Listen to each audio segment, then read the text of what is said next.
a shot at that first? Excellent. Thank you, Allison. For me, Ethos, what first comes to mind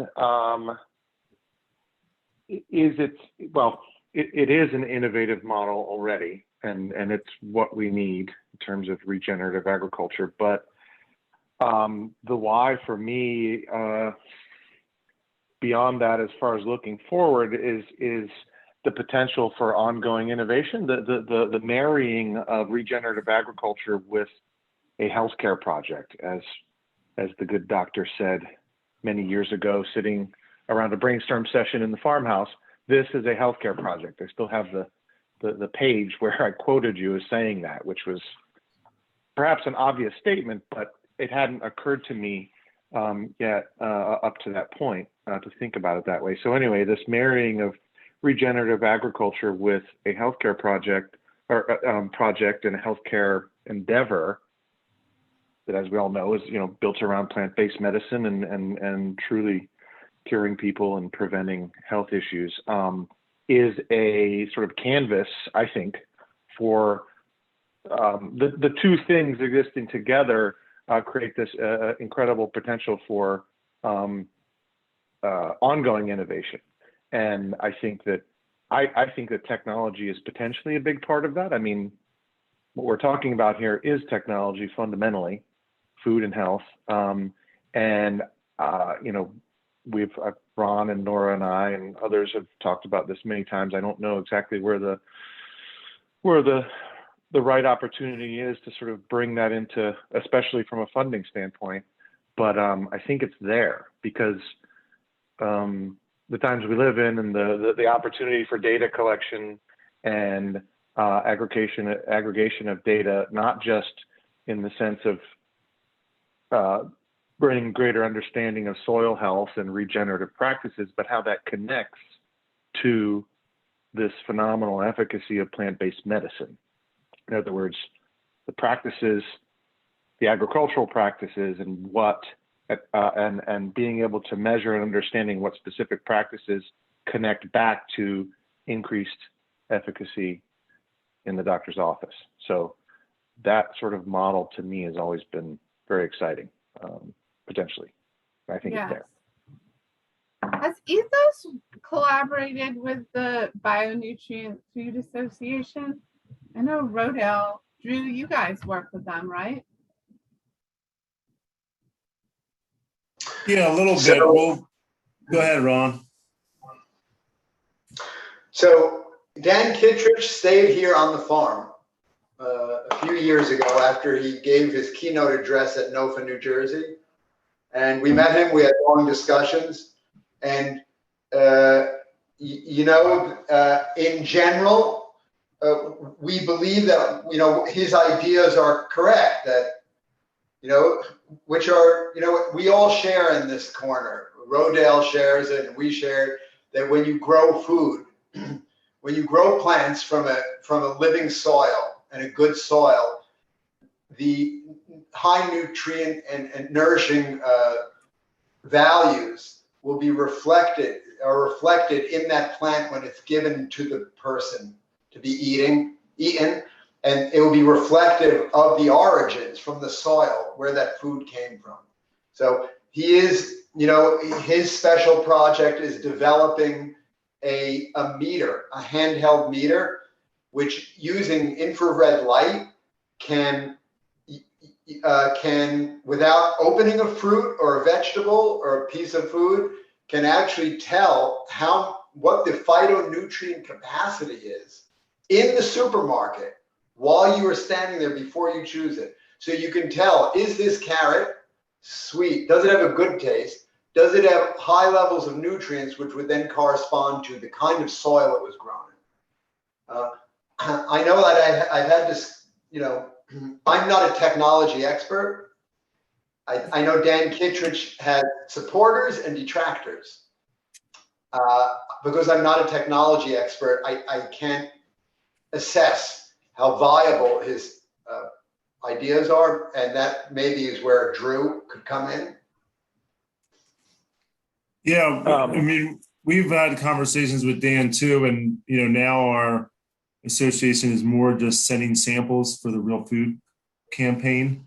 And we've got some funding that, from the same funding source that has asked that we, help move the bionutrient food or the real food campaign along.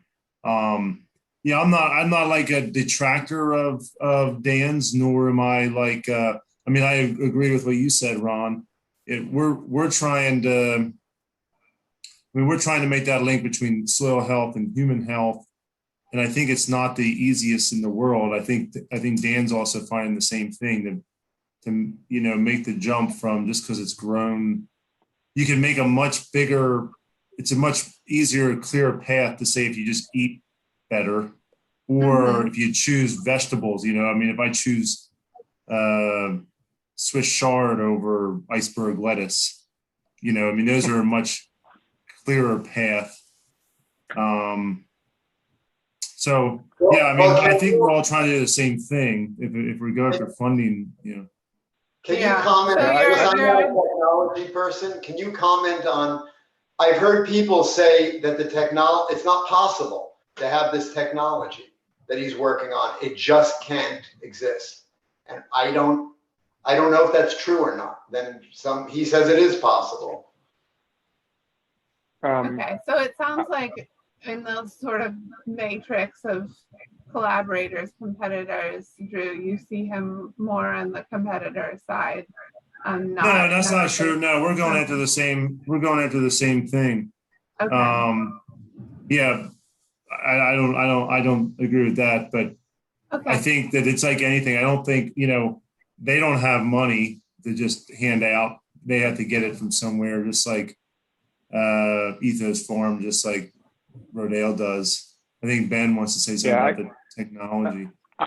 I agree. I agree completely. Not a competitor, but I also agree that, and I'm familiar with Dan's work and know some people who've worked with him. I think it's great and has real potential if it can maintain momentum, because as we all know, this is difficult. But I think that Dan and his methods are downstream of what we're talking about. I'm thinking in terms of data collection in the field and with patients, and then the aggregation of that. And maybe this is premature. It's not something that can necessarily just be designed and rolled out at this juncture. But we're talking about, I sort of see this as a hybrid of precision agriculture at a small scale, and evidence-based healthcare and treatment. So and bringing those things together. So there's another. It's been a while since I've spoken to him, but I'm friendly with the founder of Arable Technologies, which is do you know? Yeah. Oh, cool. Yeah. We've had him and his wife and his daughter to dinner. Yeah. Yeah. And they've come to some of my events, and that kind of technology I think is highly relevant to this. That's it's a piece of technology that goes into the field and does a number of things in an individual package and collects information that then this is the work of data scientists and technology architects, not architects like me. But I think that kind of, and that's just one example. There's other things like that. This is also, Ron, as we've discussed a number of times, especially in the Rockefeller Food System Prize process, robotics and the I think very real impending relevance of robotics in small agriculture and medium-sized agriculture in the not too distant future, because those technologies are automatically, they're networked and they're collecting data. And so again, this is probably premature, but I think it's something worth thinking about from a longer term vision. And because, again, back to my original point, is that Ethos Health represents a supremely unique canvas for that, right? There are people out there doing this. There are startups, there are universities trying to explore this stuff, but there's very few if any other. I mean, is anyone else, do you have any copycats yet that we know of? Where the farm, the doctor's office is on the farm? So, I mean, I feel strongly about that, that's a specific potential in the long run. Yeah. I just So wanted I think that the technology won't be so precise that you'll be able to say, like, I don't know, beta carotene is higher. Maybe I could be wrong, but you're going to get more like total antioxidants or total flavonoids or total carotenoids. I think and maybe some of the nutrients. But I don't know, it seems like they might be making. You're talking about the specific nutritional measurements, which Yeah. I realize is problematic, and that's something that hopefully will advance at pace. But you also have the indicator of the results on the clinical side, right? So maybe you can't measure down to that level of detail in the produce, but you can measure the results in the on the patient side. Well, Yeah, saying if that I can patient add to data. that. I'm sorry, that, I don't mean to cut anyone off. Yeah, if I can just add to what Ben and what Drew have been saying. So I know this is not a part of this discussion because we've been exiled and have to focus on trying to find funds. But I just wanted to say, just update the board members that 2 months ago or so, we did have a scientific meeting for EFFECT, the Ethos Farm Ecosystem Carbon Ethos Farm Ecosystem and Carbon Trial, beautifully named by Drew. And so the scientific board thought that Ethos, Daniel Jimenez, who's the leading soil scientist from Rutgers, saw the Ethos Farm and all of its pieces as a living laboratory. But what was missing from EFFECT, of course, is massive amounts of funding to help do the research that Rodale has started, and also a clear path forward that's defined of what the goals are. What are the goals of restoring soil life and the effects of what that will have on the environment and in humans? So I was tasked with developing a proposal, and it's almost done.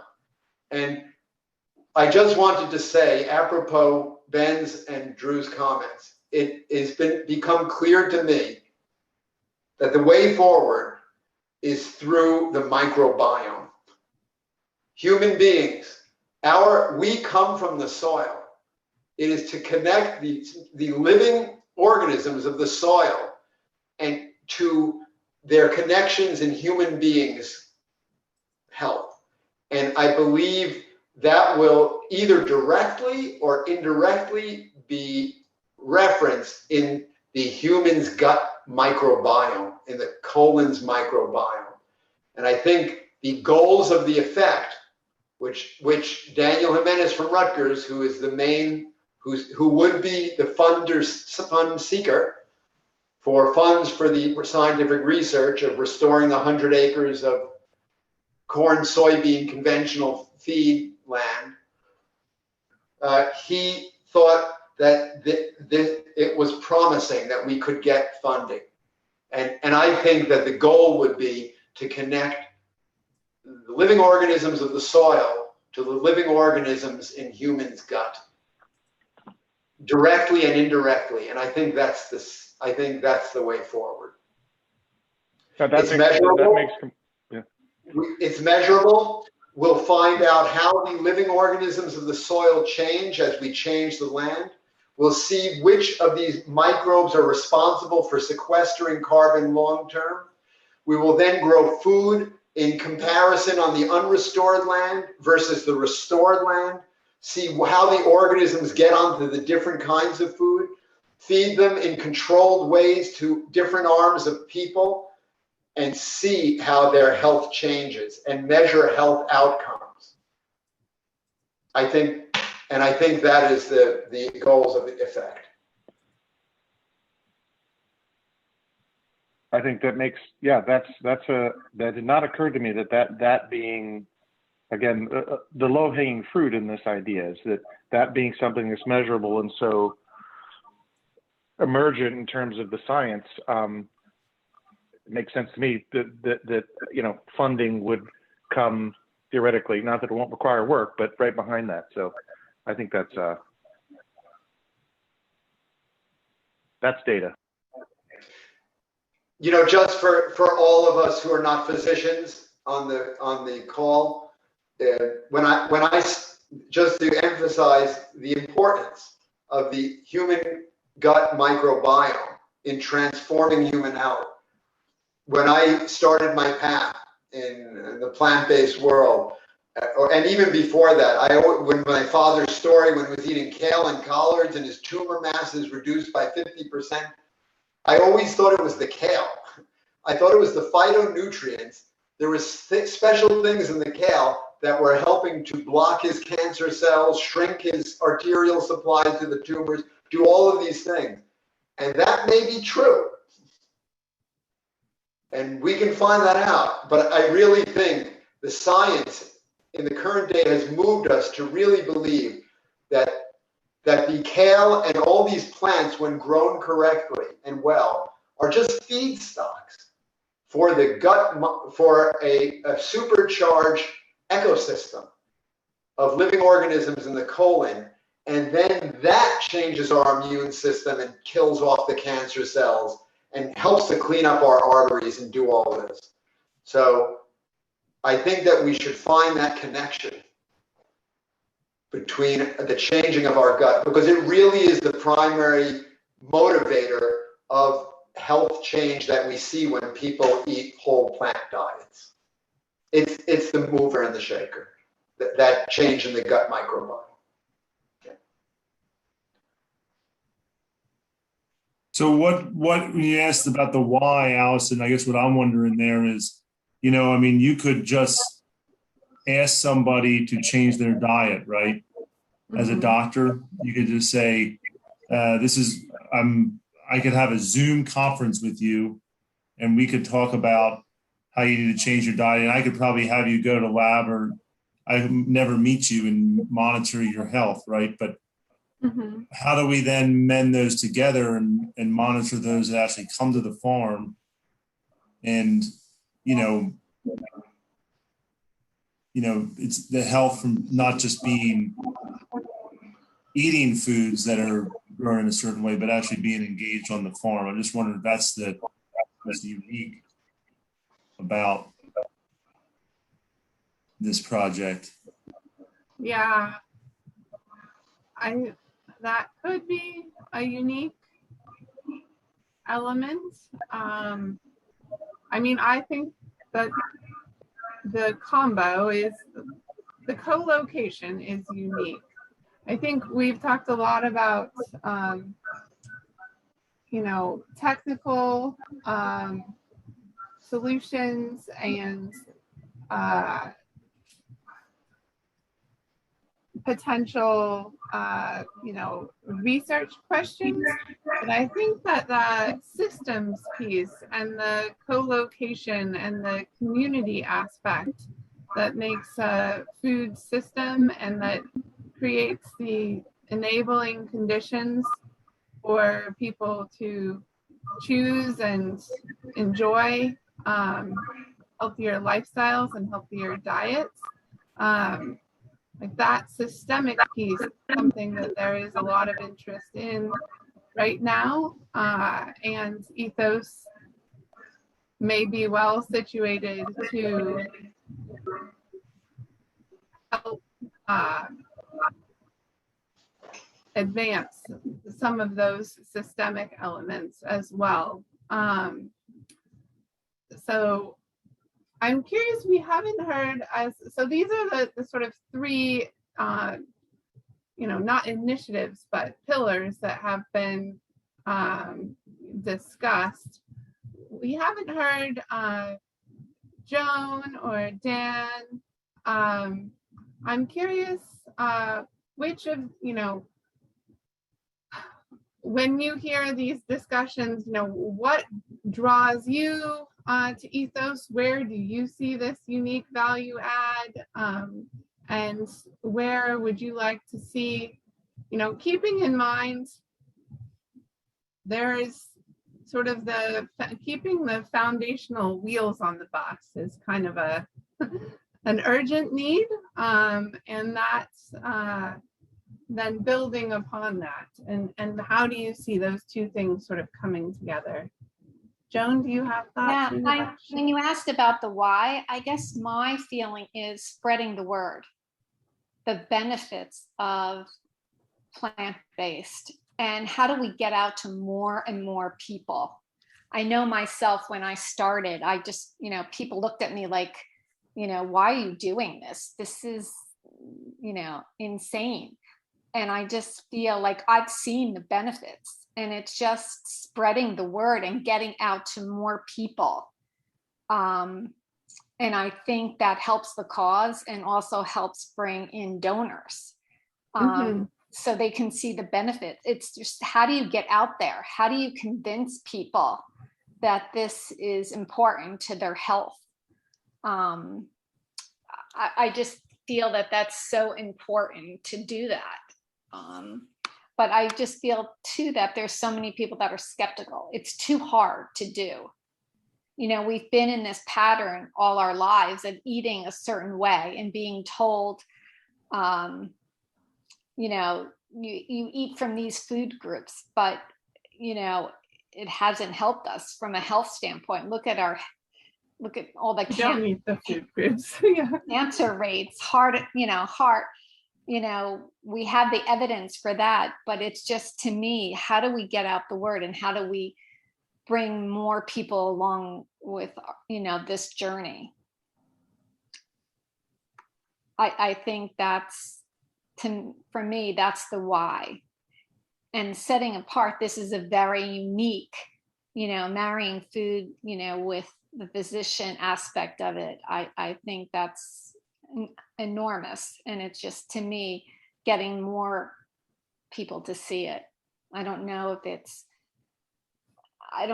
the best way to do that through, a public relations type of plan.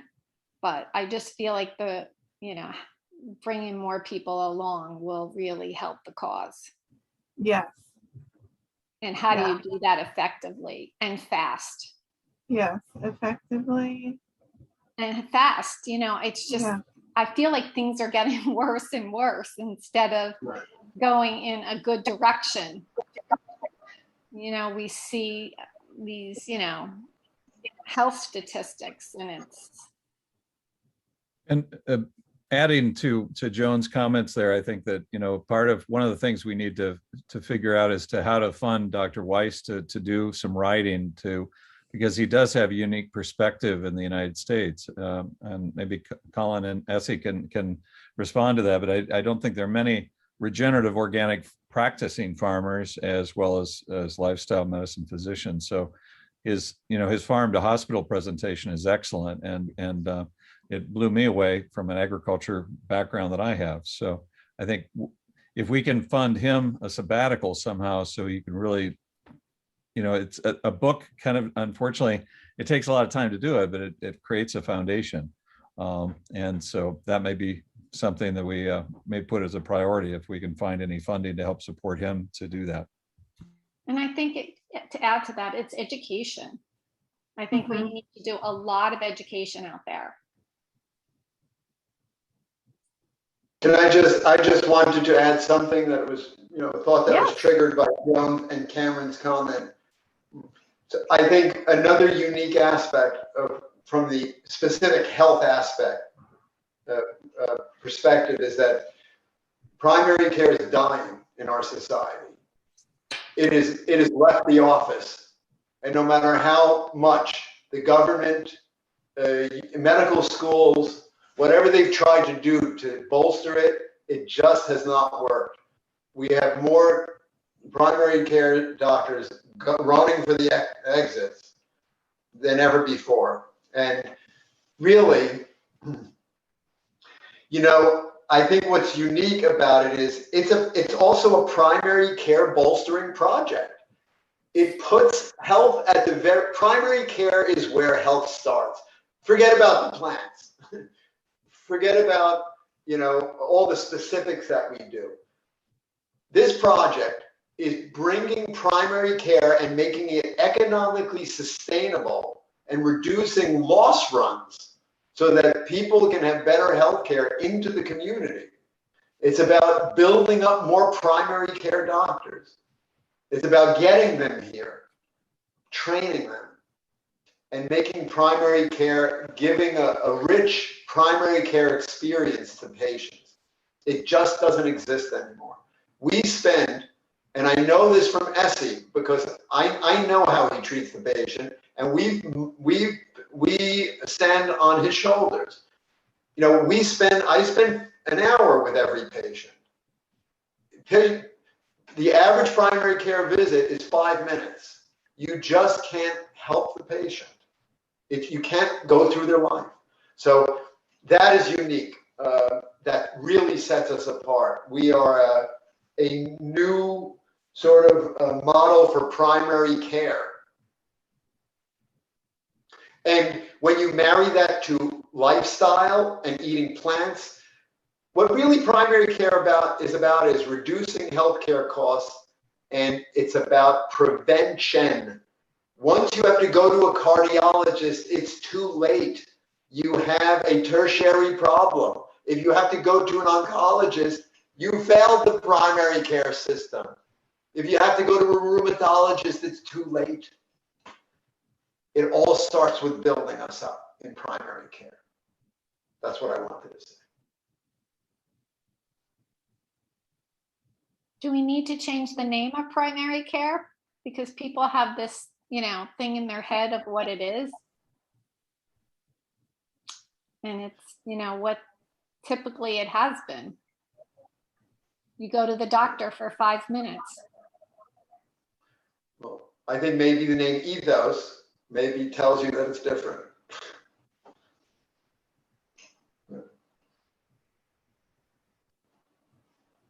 I just wanted to, Gwen is working with Dr. Willett to get him on, so he'll, hopefully they'll both be on shortly. Okay. We haven't heard Asha or Dan. Asha, do you have thoughts? Yeah, I can definitely share. When you use the word why, two things popped up to me. You know, everything that everybody said, but mindfulness. It was you know, Ethos is a perfect place for mindfulness. And it brings, it brings that nurturing that we need today. You know, a lot of patients, when they come to the farm, they're just walking and driving through it. There's a sense of calmness, peace, and it's almost like, yes, I'm there. So yeah, we need to, we can, you know, that's what strikes me the most, you know, the mindfulness part of being at Ethos.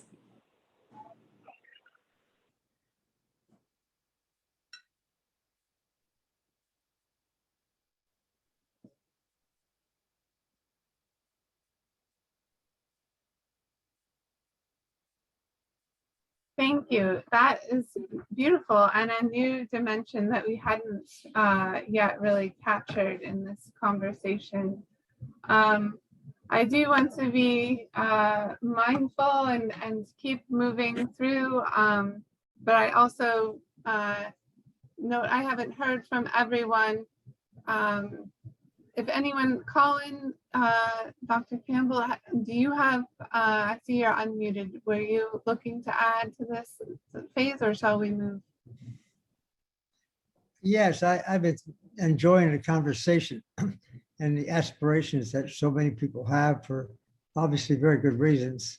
I can speak from obviously my own perspective and experience in this field to some extent.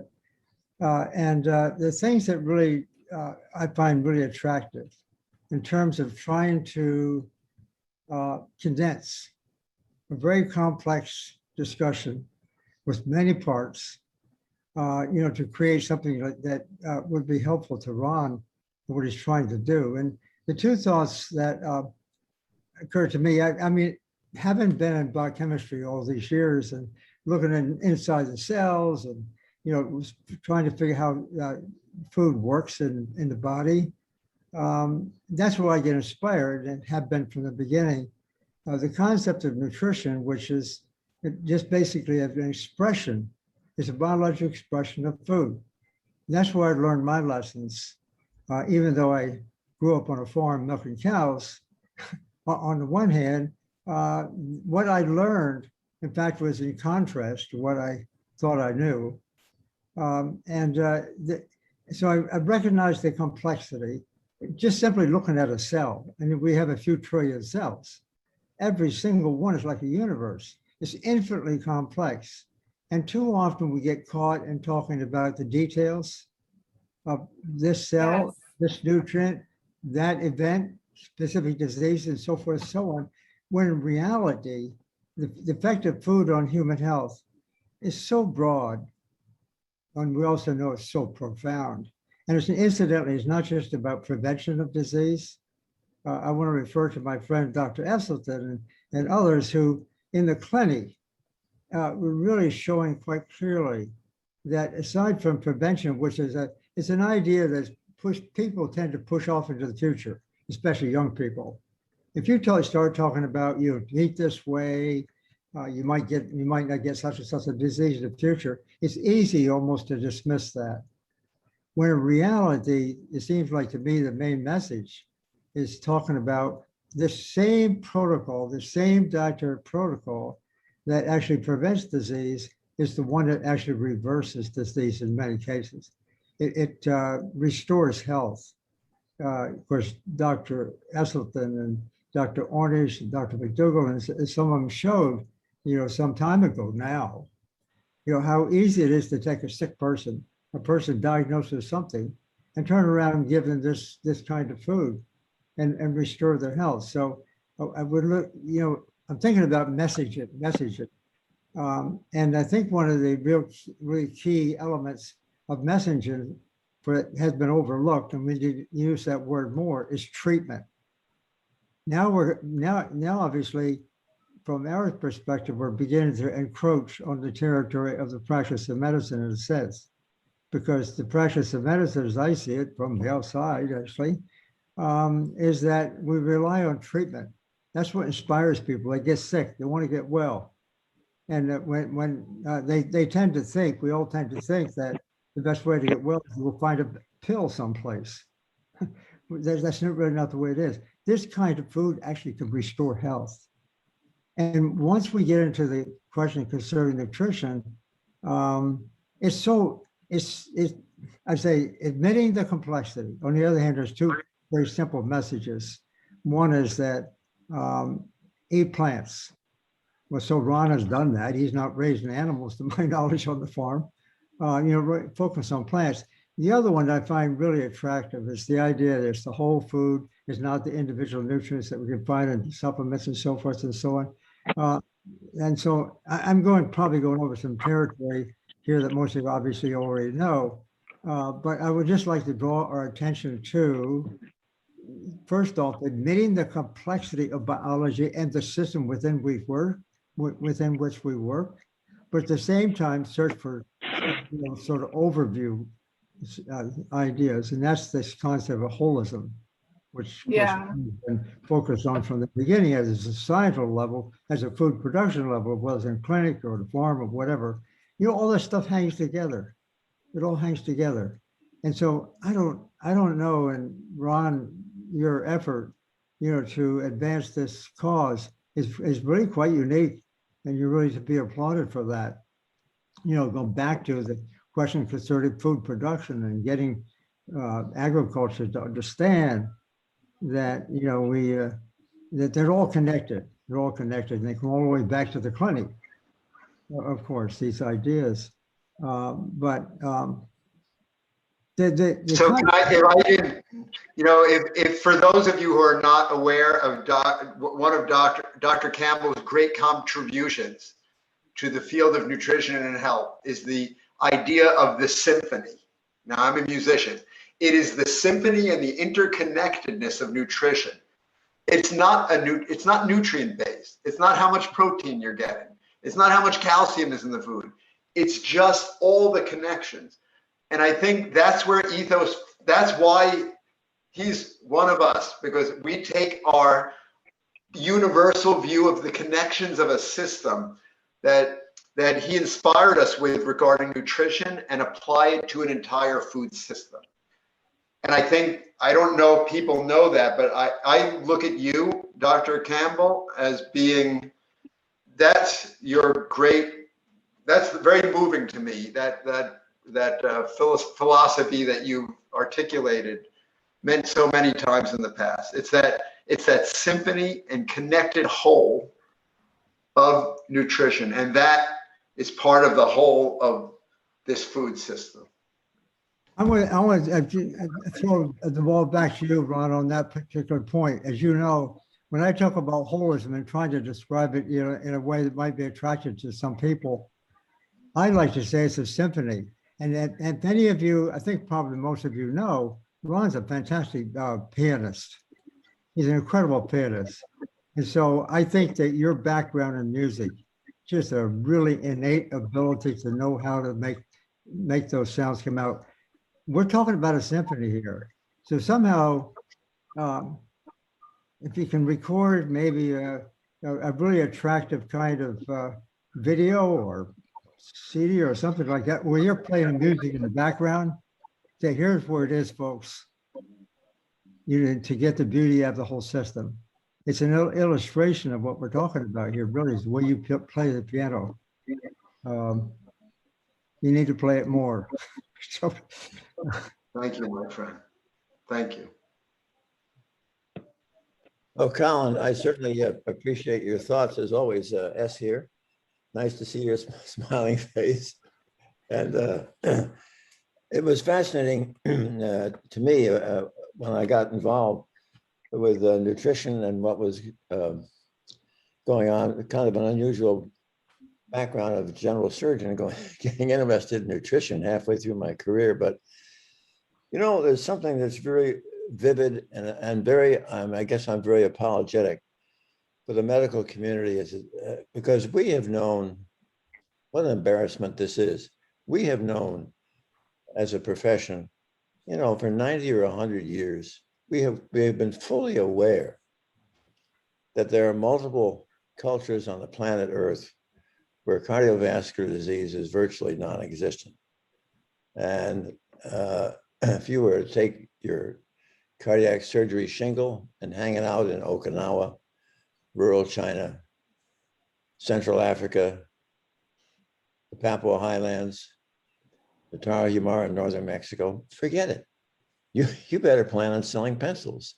You're not going to have any heart surgery there. Why?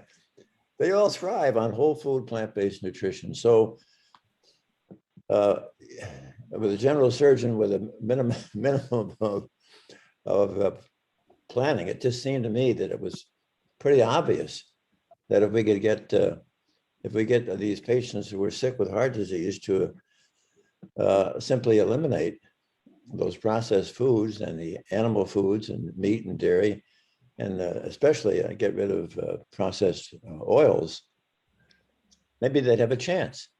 And lo and behold, not only did they have a chance and they stopped disease progression, but they began to see elements of disease reversal.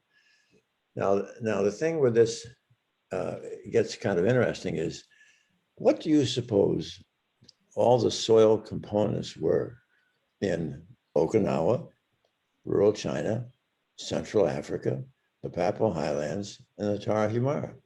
Were all those soils exactly, identically the same in all those different nations? I'm doubting that.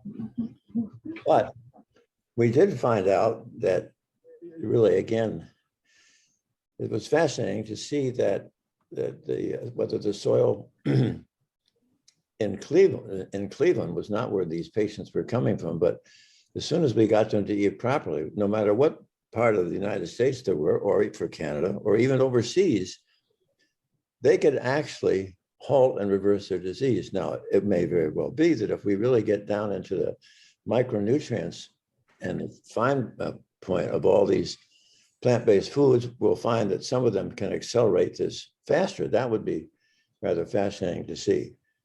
Now, why is it that we are running about a 90% compliance with our patients when we ask them to go to plant-based? Well, part of it obviously is the fact they apparently have heard about us either through the internet or some books or movies that we've been in, and they're reaching out because they know that what's happening to them now with stents and bypasses are really not treating the causation of the illness. Recall, it's been a basic covenant of trust since the days of Hippocrates that whenever possible, the caregiver will share with the patient what is the causation of the illness. And sadly today, in cardiovascular medicine, that's really not happening.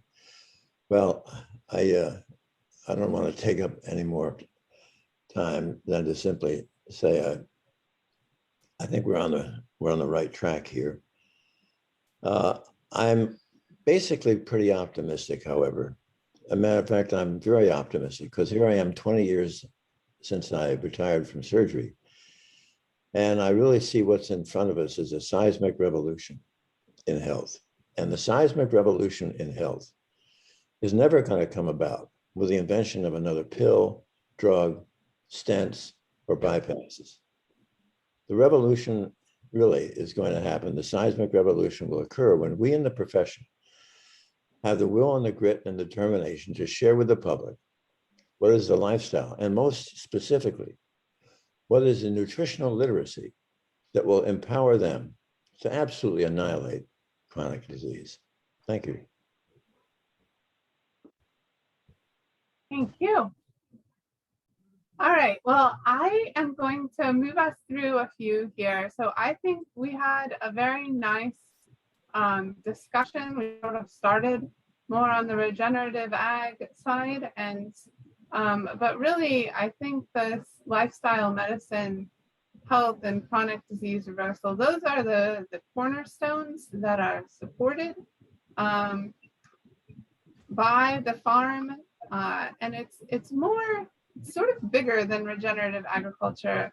I think Asha, talking about the experience that the space inspires in terms of mindfulness and the potential that experience represents to advance the knowledge or the understanding. It's not knowledge necessarily, it's an understanding and appreciation is really unique and can be transformative. So we have talked a lot about things that are ideas and potential, and I think that is wise. I have 6 pages of notes here. It was just beautiful to hear all of those. What I would like to do now is talk about capabilities and needs. I think we got a bit into the capabilities, but I want to bring some realism to the table. What can Ethos do? What are the strengths? Where are there gaps? Where would it make sense to bring in collaborative partners to complement capacity? And what are some, realistic limitations? I had a boss once that always talked about dreaming small. She didn't totally squash me, but I think there's some wisdom in dreaming small and dreaming maybe not small, but in steps. So thinking about what are the real limitations in the next 3, 6, 12, 24 months so that we can structure a plan that supports ethos where they need to be at each of those key time points. And I think we got a good sense of some of those from Joan's presentation, that we're coming up on some significant challenges financially within the next 6 months. But I think thinking through this collaborative partners question, I think would be helpful. So let's see, who have I not heard from? Dan, you have been quiet. Would you like to, what are your thoughts in terms of partners and collaborative capacity? I have a few questions that You I'd have like questions? to ask. Yes. Yeah, I have questions. I guess directed at Ron, but Ron, have there been any clinical studies or peer-reviewed research demonstrating a health benefit to plant produce produced through regenerative farming? Anything that shows that regenerative plants produced through regenerative farming are markedly superior in one fashion or another to plants that are not grown through regenerative farming? Well, that question, Dan, is at the crux of everything we've been discussing from the very beginning, including this Dan Kittredge, the Bionutrient Food Association, Rodale, and all their work. And to my knowledge, there isn't any. Okay, so that the only thing I can tell you is that the reason why we grow food, as J.I. Rodale said, we should grow it for human beings' health. And the bottom line is the way it's grown today has poison on it. I cannot. Ron, I understand. Ron, I understand all this. You don't have to sell me on it because you already sold me on it. I understand it. I'm just trying to, what I'm doing here. So all of you folks who don't know me, Essie knows me, Dr. Campbell has met me a couple of times, but I'm a businessman, okay? And as a result of being a businessman, and I'm a successful businessman, to be successful, you have to be pragmatic, right? You have to zero in on the situation and understand it, grapple with it, and then see where you can go with it.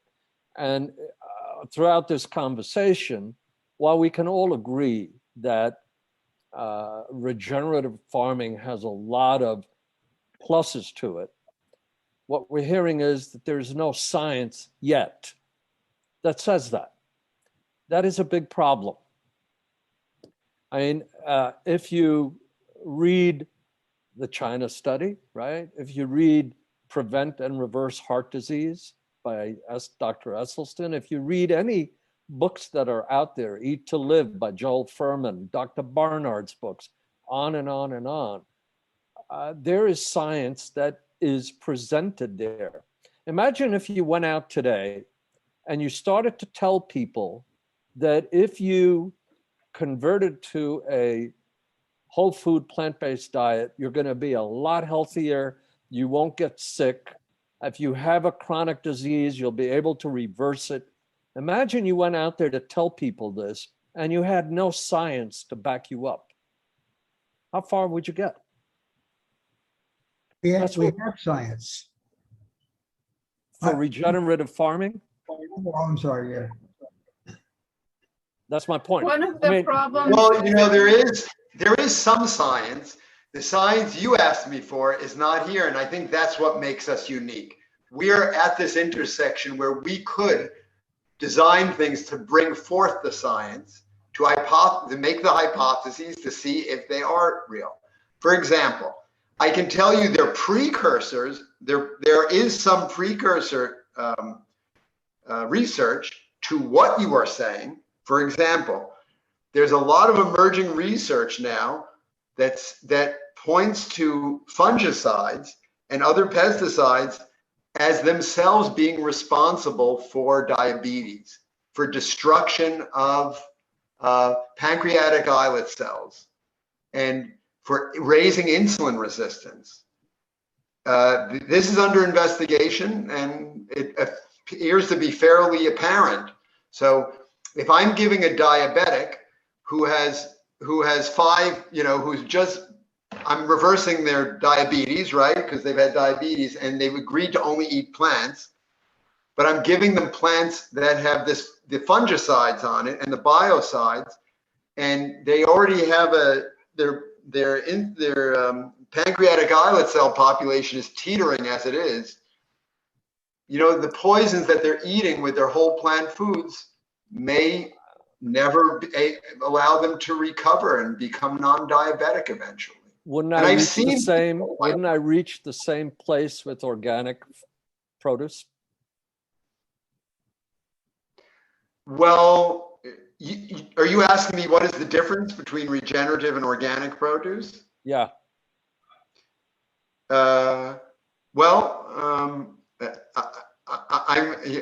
So first of all, this is Drew's answer.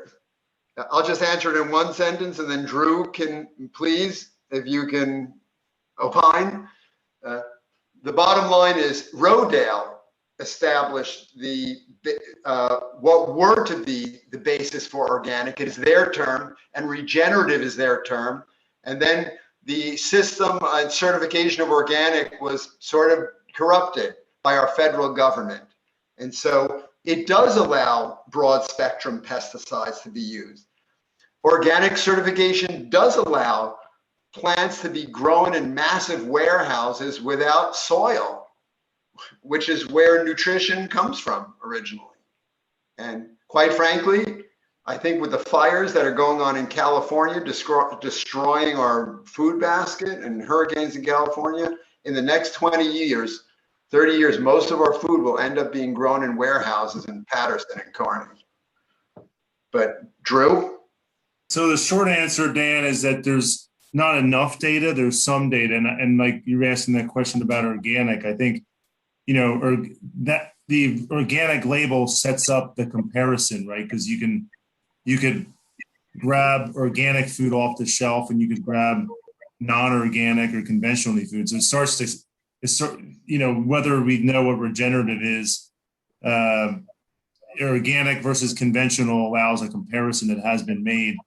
There's been conflicting studies, but one good meta-analysis showed that there wasn't a lot of difference, but there was clearly a difference in phytonutrients or total antioxidants, and also cadmium levels. The heavy metal cadmium is higher in conventional because cadmium is associated with phosphorus fertilizer. And we've done, and the one shortfall is that there's so many studies that have looked at minerals and only minerals, because that's the cheapest and easiest thing to look at. But we probably need more in-depth look at vitamins and phytonutrients. And then the question is, though, what happens when people eat those foods? Just because we measured them and said, well, maybe this nutrient or that nutrient is higher. And then I think from a nutritional perspective, if we take out organic versus non-organic, we know that the nutritional value of food in developed countries, because that's where we've tested it, has dropped in the last 70 years. And it's not necessary. And the best evidence we have for that is not changes in soil, even though we've seen a degradation of soil and an increase in chemical use during that exact same time. Most evidence is pointing towards our breeding, that when we breed to produce crops that yield heavily, we produce crops that are higher in starch and carbohydrates, and we produce crops that are lower in vitamins and minerals and probably phytochemicals, largely because we're increasing the plant's capacity to conduct photosynthesis or turn carbon dioxide from the atmosphere into something that you sell. So if you're selling grain, you're just increasing photosynthetic capacity. You're producing more starch or carbohydrates. If you're selling vegetables, you're basically producing more water because you're producing something that's heavier or you're producing something that's harder, so it ships across the country. None of those equate to being more nutritionally dense in any way. So I think that's honestly, from somebody who is really trying to push organic agriculture and regenerative organic agriculture, we have more evidence that our breeding and the varieties are to blame than the change in the soil. But to Ron's, where I believe we're going to find is that the change in the soil is linked to the change in the microbiome, and the microbiome is what turns on and off most of these phytonutrients, because phytonutrients are response to disease, response to insect, response to drought. The plants didn't make these so we could be healthier. They made them to defend themselves against some sort of change in the ecosystem. So I think that's a real long but brief synopsis. All right. So let me say that what Ron brought up before about potentially being able to demonstrate that the microbiome is much more effective in optimizing our immune system with better nutrient foods that could be produced through regenerative farming. That was the first thing I heard tonight that really got my brain cells kicking around a little bit. It's new. I had not heard that. And Ron, thank you. That's a great idea. I hope you can pursue it. I heard several ideas proposed today for funding. That was one. Another one was private family practice, Ethos Farm, and then there was a fourth one, which escapes me at the moment. And it seems like we've got several possibilities or projects that we're talking about funding, and each one of those has very different characteristics and is going to interest other people, different people.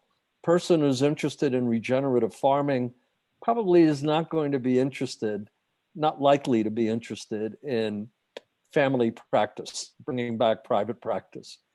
I'm just pointing this out because funding is always a major challenge.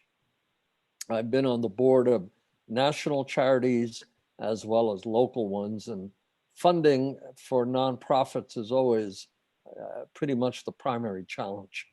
And what I have found is that if a nonprofit organization has any hope of raising money, they need to be very focused on their message, what their message is, and it needs to be a compelling message to get people to part with their money. And so I just bring this up because we have several things on the table, and we need to focus, hone in on one. I don't know any more than one. That might be a mistake. I know that would be difficult for you, Ron, because you want to do so many things, and I understand that. And I feel the same way. I know Essie and Dr. Campbell and others, we want to do as much as possible. There are so many people out there that we would like to help and save, but we need to be focused. Dan, I know you're involved in this space. What do you see as the unique focus for from an outside perspective? I think, I'll tell you the truth, I think the best focus is what Ron brought up tonight about the microbiome, right? There's a lot of research now kicking in about microbiome. It's a big unknown. I haven't seen a research paper yet that says if you do this, that will happen. Here's a direct correlation or causation between doing this and doing that. I may be wrong. Dr. Campbell, you want to correct me? Yeah, I'd like to make a comment on that. Yeah, thank you for the opportunity. The microbiome word came about in the 1990s, to the best of my knowledge, as if that were a new thing at the time. And I must tell you, the literature written at that time, at least in the public press, focused on the opportunities for the drug industry to find an organism that might be responsible for something, in which case then that organism may become a target for, let's say, pharmacologic treatment.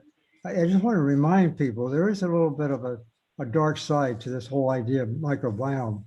The microbiome, actually, my master's thesis research was actually on that. I didn't know the name at the time, but basically I was responsible as a young graduate assistant to take care of two colonies of animals. One was rabbits, and the other was chinchillas. Chinchillas digest a lot of fiber, and rabbits also digest a lot, but chinchillas twice as good. I took the fecal pellets of the chinchilla and made a little intubation tube, a glass intubation tube, put the pellets in the tube, put them down the throat of the rabbit, and I doubled their ability to digest fiber.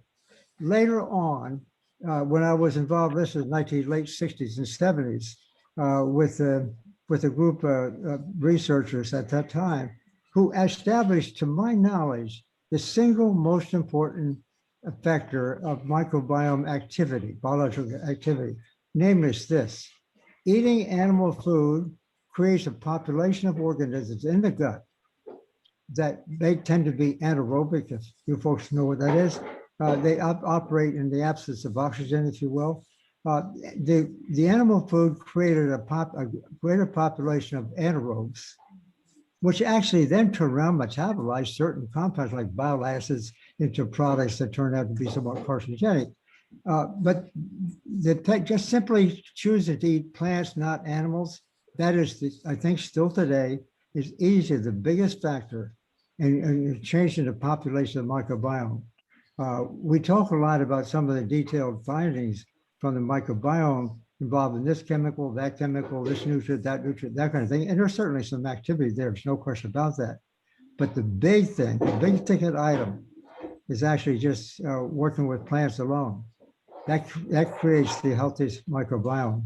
No, I understand. I'm well aware of that. I mean, I've read articles that speak very clearly that feeding the microbiome with fiber, plant fiber, seems to result in an improved immune system, a better functioning immune system.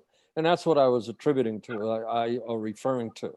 Now, if Ron is proposing to do some research that might demonstrate that fiber from regenerative farming, plants from regenerative farming can produce an even healthier immune system because of this, that would be very interesting. So I just want to make a clarification, if I can. I introduced that concept to tell you about effect. Remember, and you told me to focus. Yeah. That's why we're not talking about effect. Is the Ethos Farm Ecosystem and Carbon Trial, and the partnership is between Rodale, Rutgers, Princeton, and Ethos to find to identify the hypotheses by which we're going to do research to convert this corn soybean commodity land into healing land that grows healing food for whole plant foods for people, for the community. So that's the proposal for them. But remember what I said, Rutgers University, through the soil department, is interested and said that they're interested in getting funding for that. That is not, that we are trying to focus, get small and focus on the farm itself, the farm operation. How can Nora, if we can't get a certain kind of equipment, a tractor to mow those fields for those grasses for Nora that's restoring it, there won't be an effect. If we lose Nora, there won't be any farmers. If we can't support our community here with those zucchinis and tomatoes and whole plant foods and greens, the farm will close. So we're trying to develop funding streams for Nora. So that's the number one priority. Yeah, not for Rutgers, Rodale, Princeton. Okay, research. and not. The only thing I'd say about that, Ron, is that, you know, I've been around a lot of farms, and I've had the opportunity to look at the budget just like we did tonight. And I rarely see farms that are strong financially. You know, everyone's struggling, and the only thing that keeps them, a small farm like Nora's running, usually what keeps it afloat is like a husband and wife who kill themselves working overtime, to barely even be able to take care of their kids. So I guess my point is, you know, Rodale had this idea called agricultural supported communities. And I guess I just want to make a comment that I don't see, and I'm not disagreeing with you, but I don't see any scenario, unless you're talking about, you know, major farms, you know, that are making significant amounts of money, where the farm supports the project, right? So I don't disagree that we need to, on a short term, get the farm operational, but ultimately I feel like something else, like you're starting, is what's going to ultimately drive the finances. And I agree with you. Farming is an economic dead end, and especially regenerative farming. It's an economic impossibility. However, Allison, I don't think you've really talked about this, but Allison thinks that if we marry the idea of regenerative farming that we do, the concrete farming that Nora does and Nick does and feeding the community, to the other aspects of what we do, for example, social justice, progressiveness, or even education, that those things can draw funding interest so that they can continue feeding the community. Yeah, and I think that's very analogous to what you're talking about, Drew, agriculturally supported communities. Because with all of this, we've sort of danced around. There are a lot of very clear, I mean, it's a system and it's working as it was designed to produce large volumes of cheap food, which results in, you know, being able to have a labor force and that can do wage work and not be engaged in agriculture, and then you wind up with all of these downstream effects. So we have, I think, covered some good ground here. We are at 8:30. We have shared these slides over. I think these we can cover up in follow-up emails in terms of contacts. But I do want to turn it back over for there are two events that Cameron and Ron wanted to speak about. Cameron, shall I turn it to you, or I don't want to miss a chance to cover these two. I guess from the standpoint of time wise, how are people, can we extend a little bit for a conversation? Because it would be helpful to have some input from this group about a couple of the thoughts. One is that, Ron, why don't I turn it to you? If you want to talk about the Farm Day Festival and kind of the ethos of eating webinar concept we've been talking about, maybe do you want to give some overview of what you're thinking? You're muted. Maybe muted, Ron. A quick public service announcement. We have Dr. Walter Willett on the phone line. He has joined by phone, so in case he gets the opportunity to speak, please allow him to jump in. Hello, Dr. Willett. Hi. Hey, could I just add just a quick thought, having heard those conversations, and I'm sorry, I somehow couldn't log in, because what I think is the most important thing I didn't hear mentioned, and I think in that sustainability, that actually the biggest issue, and I work in health, is not health. It is that we are destroying our planet very quickly.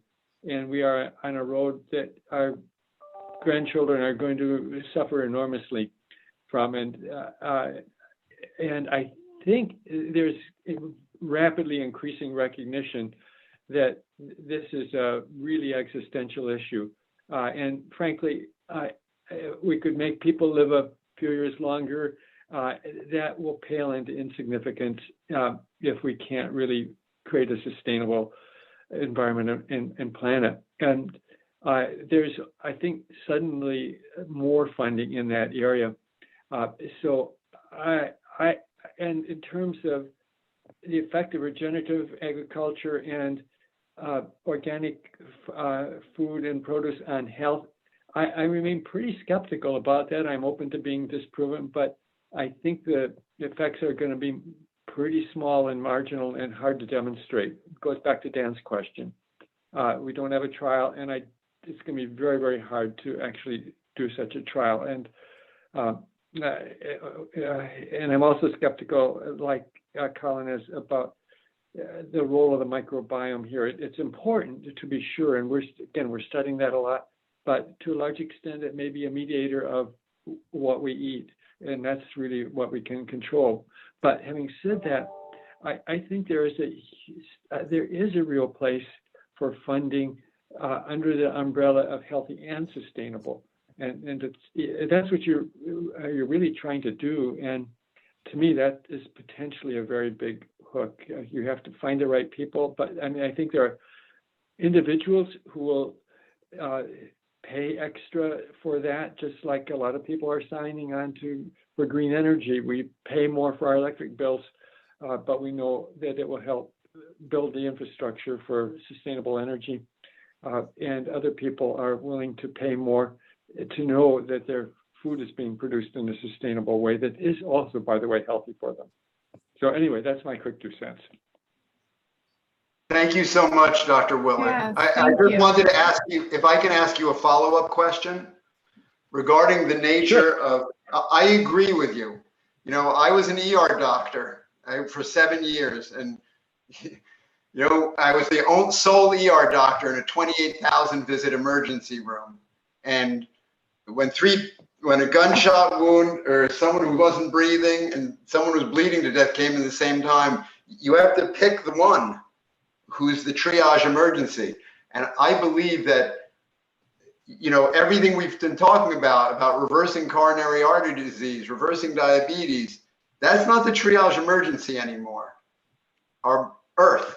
If we don't fix these problems, coronary artery disease won't matter anymore because the mothership is going to be gone in a few decades. And I think that's the connection between regenerative agriculture and the higher goal, because I honestly believe that we can't go forward with feeding people plant-based diets that are not, if you snapped your fingers and everyone in the country agreed to go plant-based tomorrow, the process of providing them with food would still poison the mothership. All the chemicals that are being used would continue to degrade our water. It would rain down on us. It would destroy our soils. It would inhibit the soil's ability to sequester carbon. It's not, the process of growing the plant foods is not sustainable. And that's what I worry about. Yeah, I think those are the bigger issues of, as you say, sinking the mothership. And if we do that, nothing else matters. And we are doing it. So it seems to me that that's your biggest hook. And we have plenty of data to show that we are sinking the mothership. And we don't have all the answers on how we do it right. We do need to do a lot more research and figure out how to do it optimally. And while that's we can't wait for all the answers. And what you're doing is moving us in the right direction. And I guess one of the things, I think you'll find people to support that, either as individual purchasers of it or as funders who support the activity. and again, what I see is with Dr. Weiss and the Ethos is that it's the agriculture, the intersection of agriculture and health, and our agriculture system, and particularly the beef consumption, the destroying the Amazon, and so forth. I mean, that's probably kind of the trim tab, I guess.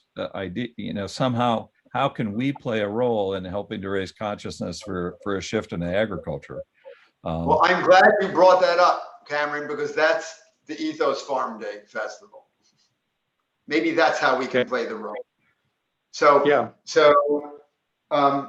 After watching for many years, Dr. Esselstyn and Dr. Campbell wow audiences over many conferences and festivals, and people will pay money to hear them. We decided to have our own festival. There were 6-day festivals here in 2019. Dr. Campbell spoke at one, Dr. Esselstyn spoke at another, and other, superstars in the plant-based and regenerative world spoke. People who came from Montana, California, all over the place, all over New York City, the state, to come just for that day. They were highly successful with almost no marketing at attracting people to come here to hear these messages. They were free. They were free and open to the public. Dr. Campbell and all the others volunteered generously their time. But I think it was a demonstration that people can be attracted here as a destination. On that day, we put together these connections between the environment and climate change and compassion, animal rights. Well, it's the ethics, ethos of why we eat or why we should eat. And that's why we wanted to propose, and in our focused down, most focused self, we believe that a festival, if it was engineered correctly and set up this farm as a destination and charged money for participation, as do, and I'm sure Dr. Esselstyn, that this does work in many examples of where you lecture, and Dr. Campbell. If we could set this up as an annual recurring festival, I think that it could be the educational basis for bringing in recurring larger amounts of money to the farming operation as one source of funding that stabilizes and secures the economic future of Ethos Farm Project. What do people think about that? Maybe may I throw out just a suggestion, because I know it's getting late and people are probably, we can talk for a bit more, but I'm wondering if maybe we should have just another kind of focused discussion on this area with some renewed energy and that sort of thing. The other thing is that's 2022. We can't have it in 2021. So the other thought we had was also to do an ethos of eating kind of a webinar to be able to, do an online and get a much broader audience that kind of builds interest in then coming to the farm in 2022. So perhaps maybe it's a separate conversation to kind of just focus in on this particular topic, because it could help. We have to raise some money this year to fund, the spring planting and so forth. So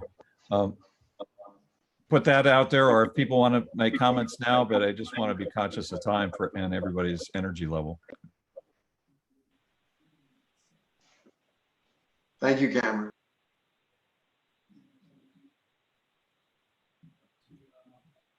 I think we might do best with a separate conversation on this. I think people are a bit looking a bit glassy-eyed, and I do think it deserves a discussion, targeted discussion, and maybe not everyone needs to come to that, but having a selection of folks who would be interested in discussing planning these, maybe a subcommittee. Gwen, what are your thoughts? I agree. That would be great to maybe have a subcommittee to look into the ethos of eating. I know we were discussing having our next upcoming board meeting in October, but it seems that we should more quickly, jump into a focus group about this and still keep in mind, a full board meeting for October. I wanted to say I appreciated everyone's patience with the different polls that we've sent out. I know there have been quite a few of them, but it's super helpful to us when we get everyone to respond to those, and we can then schedule things more easily. We have some challenges with Dr. Weiss's schedule where we can only see up to 30 days out at any given time for his city MD schedule. So it makes it a little tough to get things on the schedule. So yeah, I guess it'd be great to know who might have interest in joining that ethos of eating discussion. Or if I should put it out there to everyone and see what type of response we get within the next week or so. Yeah, I think that might be the best way to do it. Great. Okay. And then we'll still plan on the, the early fall full board meeting as well. May I ask a question? Ben, were you saying something? Sorry. All right, go ahead. You go first. I just am curious in terms of how this board works in terms of the level of communication that you want to receive about this project. I don't want to just be silent till October, but I also don't want to overwhelm people. So is there a cadence of communication that folks feel comfortable with? Bi-weekly, monthly? What sort of level of updates are you looking for? And that could be a question for Ron, but I figure if you all are here, I could take a pulse.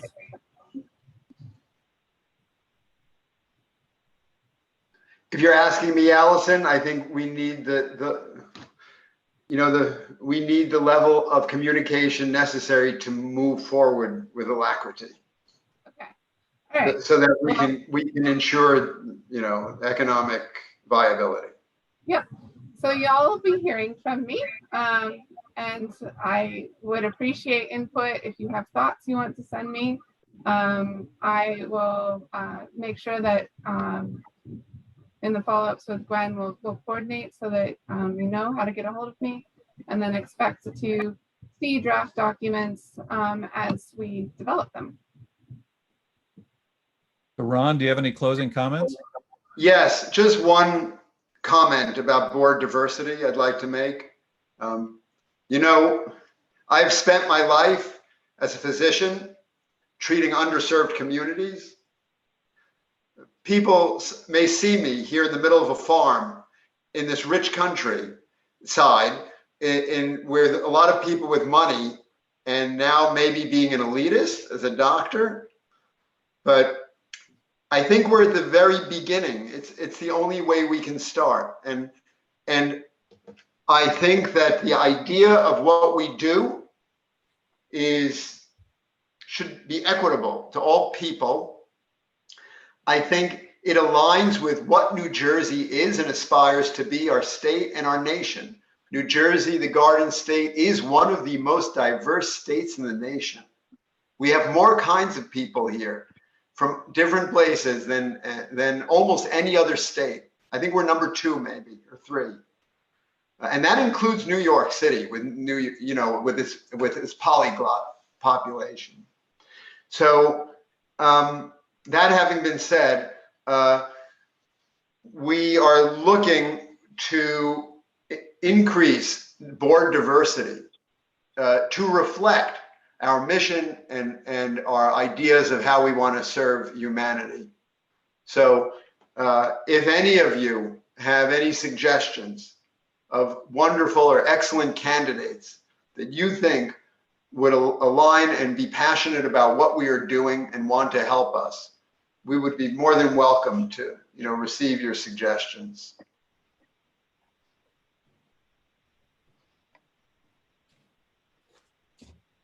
That's all I wanted to say.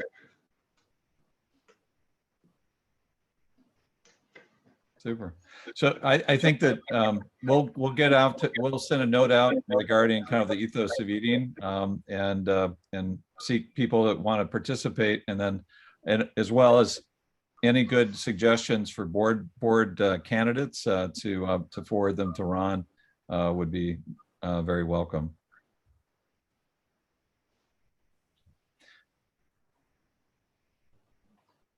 So I think we should call it a night. It's been a long meeting. I really appreciate everyone's time and attention, and passion and support of Ethos Farm Project. Thank you so much to everyone for joining in. Thank you, everyone. Thank you. Thank you so much. Sure. Thanks, the best Good night. wishes. Good night. Night.